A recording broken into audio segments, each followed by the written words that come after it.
नमस्कार दोस्तों, मैं अनुपम मिश्रा आप सभी का स्वागत करता हूं आज के इस नए वीडियो में। दोस्तों आज हम बात करने वाले हैं एसएससी जीडी एग्ज़ाम 2022-23 को पास करने का जो तरीका है और जो मेडिकल का प्रोसीजर होता है, जो फिजिकल होता है, उसको हम आसानी से कैसे पास कर सकते हैं। तो दोस्तों जैसा कि आप लोगों को पता होगा, हमारे पुराने वीडियो जो हैं उसमें से बहुत कम वीडियो हैं जो 2022 किसकी जो मतलब रिटन एग्ज़ाम की तैयारी के बारे में एक ही वीडियो होगा तो मैंने बताया था। लेकिन फिर भी बहुत से लोगों ने फॉलो किया और बहुत से लोग, मैक्सिमम लोग हमारे चैनल से जो जुड़े थे वो फाइनली सेलेक्ट हो गए। तो उन सभी लोगों को मैं बहुत शुभकामनाएं देना चाहता हूं और उम्मीद करता हूं वो लोग भी ऐसे ही हेल्प करेंगे जैसे मैं आप लोगों की करता हूं। तो अभी आपका जो डेट है वो आ चुका है आपके एग्ज़ाम का। तो डेट तो आपको पता है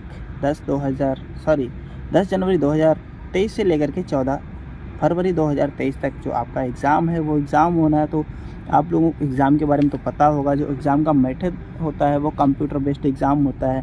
तो इस बार बहुत से बदलाव हुए हैं। लास्ट टाइम का जो एग्ज़ाम था उसमें 100 क्वेश्चन विदिन 19 मिनट था, लेकिन इस बार क्या हो गया कि आपके 80 क्वेश्चन और 60 मिनट का है। तो नंबर ऑफ़ क्वेश्चन कम हुए, टाइम भी कम हुआ और क्वेश्चन की वैल्यू बढ़ा दी गई। हर एक गलत क्वेश्चन पर आपका आधा नंबर कटता है इस बार। पहले 0.25 कटता था, लेकिन क्वेश्चन का जो वैल्यू था, जो मार्क्स था, 1 नंबर था, लेकिन इस बार 2 नंबर हो गया। तो बात वही, कुछ नया नहीं है।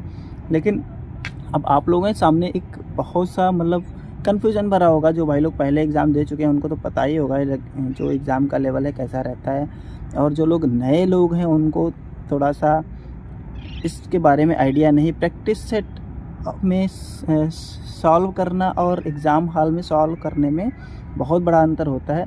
जो लोग ऑनलाइन टेस्ट दे रहे हैं उनके लिए तो अच्छी बात है, क्योंकि जब आप ऑनलाइन टेस्ट देते हैं तो आपका टाइम का मैनेजमेंट हो जाता है। लेकिन जब आप ऑफलाइन टेस्ट देते हैं, प्रैक्टिस सेट में टेस्ट देते हैं, तो आपको पता नहीं चल पाता कि आपका जो टाइम है किस तरीके से मैनेज करें। तो मैं आपको बताने वाला हूँ बिल्कुल किस तरीके से आप अपने टाइम को मैनेज कर सकते हैं और अच्छा स्कोर पा सकते हैं। दोस्तों सबसे पहले आपका जो फेवरेट सब्जेक्ट है, जिसमें आपकी बहुत अच्छी पकड़ है, उस सब्जेक्ट को पहले कीजिए। जैसे कि मान लेते हैं बहुत से लोग हिंदी और इंग्लिश जो ऑप्शनल होता है, जो जिनको हिंदी आती है वो हिंदी में एग्ज़ाम देते हैं, जिनको इंग्लिश आती है वो इंग्लिश में एग्ज़ाम देते हैं। तो सबसे पहले आप अपना जो हिंदी का एग्ज़ाम है उसको दें, उसके बाद जीएस का दें, उसके बाद रीजनिंग, उसके बाद मैथ।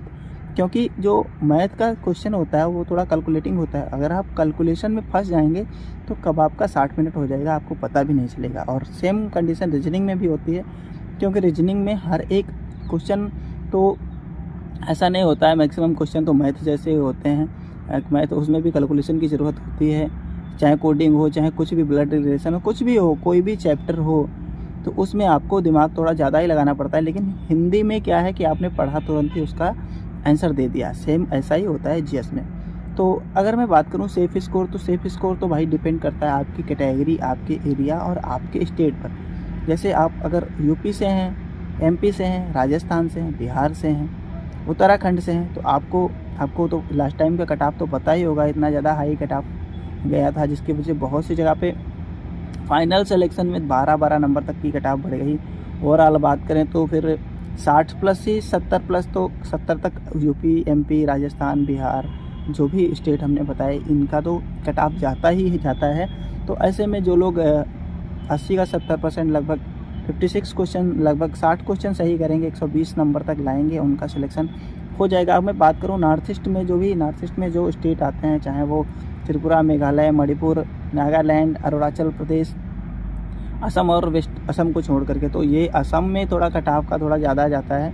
लेकिन बाकी जो स्टेट हैं उनका जो कट ऑफ होता है वो मेरे ख्याल से तो अगर आपका 35% नंबर होगा या 40% नंबर होगा तो आपका 100% सिक्योर रहोगे। क्योंकि वहाँ के लोग कम ही इंटरेस्ट रखते हैं फोर्स में, या फिर ये बोलें कि वहाँ पर जो सुविधाएं नहीं हैं पढ़ाई लिखाई की, इसकी वजह से कट ऑफ कम जाता है। लेकिन ऐसे अगर मैं बात करूँ झारखंड, उड़ीसा और छत्तीसगढ़, ये जो स्टेट हैं उधर के, तो वहाँ भी कट ऑफ का थोड़ा सिस्टम टफ हो गया है। कट ऑफ थोड़ी ज़्यादा ही जाने लगी है लास्ट ईयर।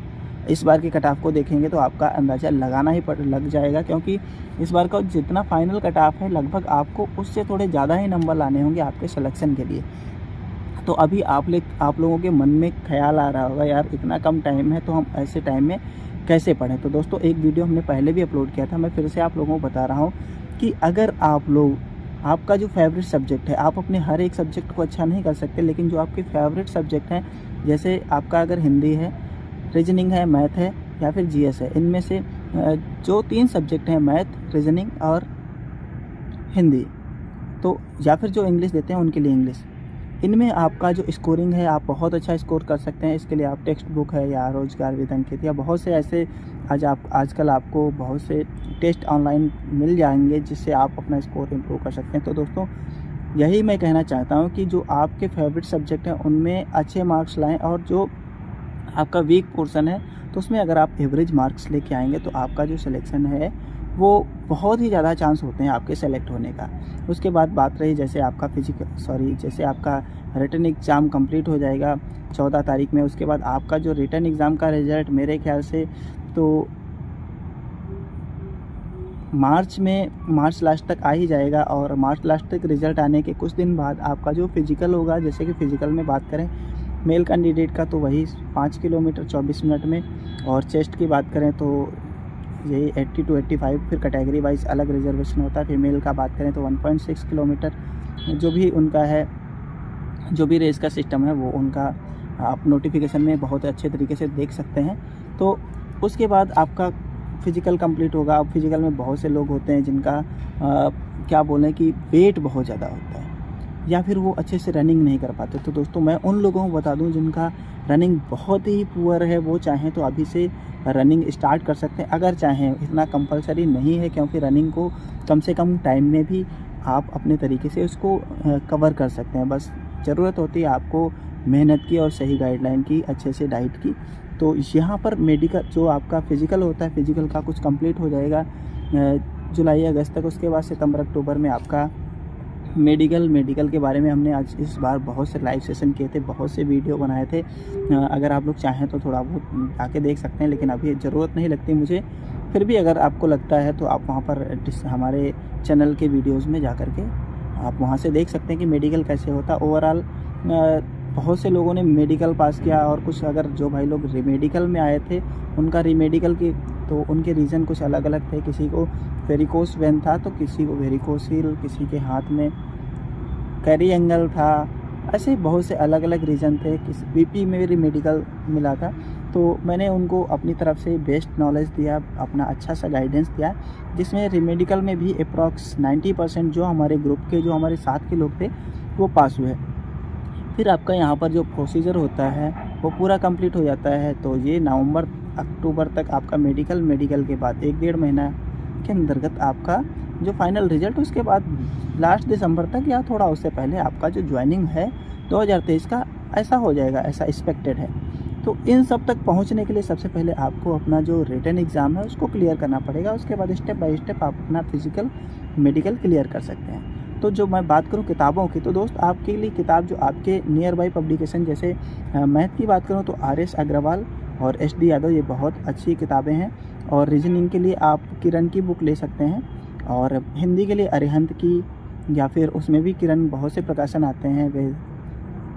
और जो आपका GS है भाई, GS के लिए तो आप जहाँ से भी चाहें वहाँ से पढ़ सकते हैं। मैं उसके लिए पर्सनली कभी नहीं बोलूँगा, क्योंकि मैं एक बहुत मोटी सी किताब पढ़ा था, मंथन कंपटीशन करके एक क्लास बुक थी, शायद मैंने वीडियो भी बनाया अपने चैनल पे, तो मैंने उस तरीके से तैयारी की थी। बाकी आप स्पीड टेस्ट देते रहें टाइमली, और अगर हो सके तो एक दिन में एक ज़रूर दें, क्योंकि अगर आप स्पीड टेस्ट देंगे तो आपकी जो स्पीड होगी वो इम्प्रूव होगी, साथ ही साथ आपको क्वेश्चन का लेवल पता चलेगा।